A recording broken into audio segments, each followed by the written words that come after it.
I have read literally thousands of books on modern psychology, metaphysics, ancient magic, voodooism, yogism, theosophy, Christian Science, unity, truth, new thought, and many other dealings. It's what I call mind stuff.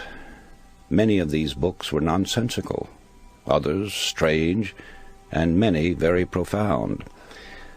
Gradually, I discovered that there is a golden thread that runs through all the teachings and makes them work for those who sincerely accept and apply them. That thread can be named in a single word: belief. It is the same element or factor, belief, which causes people to be cured through mental healing, enables others to climb the ladder of success, and gets phenomenal results for all who accept it. Why belief is a miracle worker is something that cannot be satisfactorily explained, but have no doubt about it. There's genuine magic in believing. The magic of believing became a phrase around which my thoughts steadily revolved. I've tried to put down these thoughts as simply and as clearly as I could, so that everyone can understand. My hope is that anyone who listens will be helped in reaching their goal in life. So, you begin with desire if you ever hope to achieve anything or gain more than you have now. However, as we shall see, there is more to it than mere desire. It has been said that thought attracts that upon which it is directed. Thought attracts that upon which it is directed. It was Job who said, "For the thing which I greatly feared is come upon me." Our fearful thoughts are just as creative or just as magnetic in attracting troubles to us as are the constructive and positive ones in attracting positive results. So no matter what the character of the thought, it does create after its kind. When this sinks into a man's consciousness, he gets some inkling of the awe-inspiring power which is his to use. I cling to the theory that while thoughts do create and exercise control far beyond any limits yet known to man, they create only according to their pitch, intensity, emotional quality, depth of feeling, or vibratory plane. In other words, comparable to the wavelength and wattage of a radio station, thoughts have a creative or controlling force in the exact ratio of their constancy, intensity, and power. Let me try to clarify that. While many explanations have been offered, no one knows whether thought is a form of electrical energy or something else yet to be defined. But I have been an experimenter in that branch of electricity known as high frequency, pioneered by the great genius Nikola Tesla. And whenever I think of thought and its radiations and vibrations, I instinctively link them up with electricity and its phenomena. In this manner they become more understandable to me. All persons living in high altitudes have felt and sometimes observed the electric spark resulting from walking across the room, then touching some metallic substance.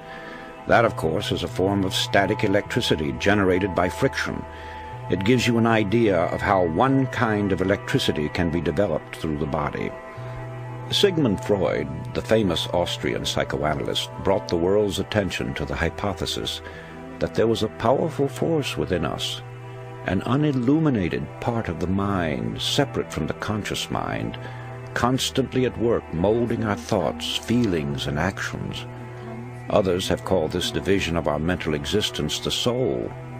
Some call it the superego, the inner power, the superconsciousness, the unconscious, the subconscious, and various other names.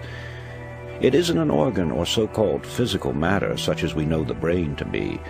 Nevertheless, it is there, and from the beginning of recorded time, man has known that it exists. The ancients often referred to it as the spirit. Paracelsus called it the will. Others have called it the mind, an adjunct to the brain. Some have referred to it as conscience, the creator of the still, small voice within. Still others called it intelligence, and have asserted that it is a part of the supreme intelligence to which we are all linked. No matter what we call it, I prefer the word subconscious. It is recognized as the essence of life. and the limits of its powers are unknown. It never sleeps. It comes to our support in times of great trouble. It warns us of impending danger. Often it aids us in what seems impossible. It guides us in many ways, and when properly employed, performs so-called miracles. Perhaps the most effective method of bringing the subconscious into practical action is through the process of making mental pictures, using the imagination, perfecting an image of the thing or situation as you would have it exist in physical form. This is usually referred to as visualization. However, before this visualization can work, you must really believe.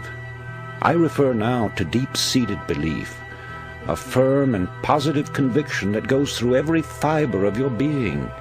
When you believe it heart and soul, as the saying goes.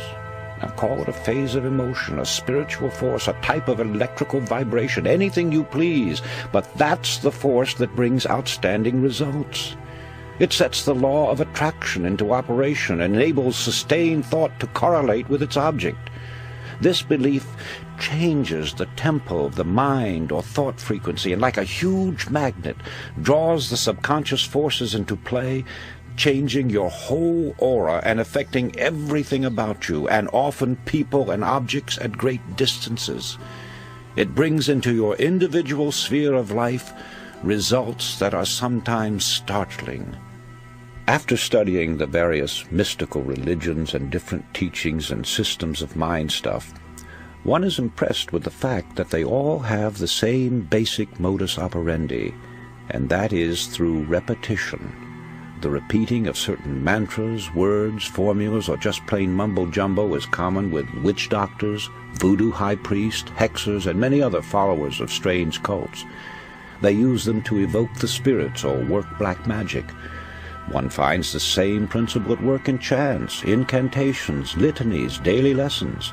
Also the frequent praying of the Buddhists and Muslims alike, the affirmation of the Theosophists and the followers of unity, the absolute, truth, new thought, divine science. In fact, it is basic to all religions, although here it is white magic instead of black magic. This brings us to the law of suggestion, through which all forces operating within its limits are capable of producing phenomenal results. That is, it is the power of suggestion and autosuggestion, your own to yourself, or heterosuggestion coming to you from outside sources, that starts the machinery into operation or causes the subconscious mind to begin its creative work. And right here is where the affirmations and repetitions play their part. It's the repetition of the same chant, the same incantation, the same affirmations that lead to belief. And once that belief becomes a deep conviction, things begin to happen. Now, this is the same identical force and the same mechanics that Hitler used in building up the German people to attack the world. A reading of Mein Kampf will verify that. Dr. René Fauvel, a famous French psychologist, explained it by saying that Hitler had a remarkable understanding of the law of suggestion and its different forms of application. It was with uncanny skill and masterly showmanship that he mobilized every instrument of propaganda in his mighty campaign of suggestion. Hitler openly stated that the psychology of suggestion was a terrible weapon in the hands of anyone who knew how to use it. Let's see how he worked it to make the Germans believe what he wanted them to, and once that belief took hold, how they started their campaign of terror. Slogans, huge signs, posters, masked flags appeared throughout Germany. Hitler's picture was everywhere. One Reich, one folk, one leader became the chant. It was heard everywhere. Today we own Germany, tomorrow the entire world. The marching song of the German youths came from thousands of throats daily. Such slogans as, "Germany has waited long enough," "Stand up, you are the aristocrats of the Third Reich," "Germany is behind Hitler to a man," and hundreds others, bombarded the people 24 hours a day. From billboards, sides of buildings, the radio and the press, Every time they moved, turned around, or spoke to one another, they got the idea that they were a superior race, and under the hypnotic influence of this belief, strengthened by repeated suggestion, they started out to prove it. Unfortunately for them, there were other nations who also had strong national beliefs that eventually became the means of bringing defeat to the Germans. I know that it is difficult for the average person who knows nothing of this subject to accept the idea that all is within. But surely the most materialistic person must realize that as far as he himself is concerned, nothing exists on the outside plane unless he has knowledge of it or unless it becomes fixed in his consciousness. It is the image created in his mind that gives reality to the world outside of him. Happiness, sought by many and found by few, therefore is a matter entirely within ourselves. Our environment and the everyday happenings of life have absolutely no effect on our happiness except as we permit mental images of the outside to enter our consciousness. Happiness is wholly independent of position, wealth, or material possessions. It is a state of mind which we ourselves have the power to control, and that control lies with our thinking. Emerson said, "What is the hardest task in the world? To think." Obviously this is so when one considers that most of us are victims of mass thinking and feed upon suggestions from others. We all know that the law of cause and effect is inviolable. Yet how many of us ever pause to consider its workings? The entire course of a man's life has many times been changed by a single thought, which coming to him in a flash became a mighty power that altered the whole current of human events. History is replete with the stories of strong-minded, resolutely willed individuals who, steadfastly holding to their inner convictions, have been able to inspire their fellow man and in the face of tremendous and determined opposition have literally created out of nothing great businesses, huge empires, and new worlds. They had no monopoly of thought power. You and every man and woman have it. All you have to do is use it. You will then become the person you envisage in your imagination. Know yourself. Know your power. Faithfully use the cards and the mirror techniques, and you will get results far beyond your fondest expectations. Just believe that there is a genuine creative magic in believing, and magic there will be, for belief will supply the power which will enable you to succeed in everything you undertake. Back your belief with a resolute will, and you will become unconquerable. A master of men among men, yourself.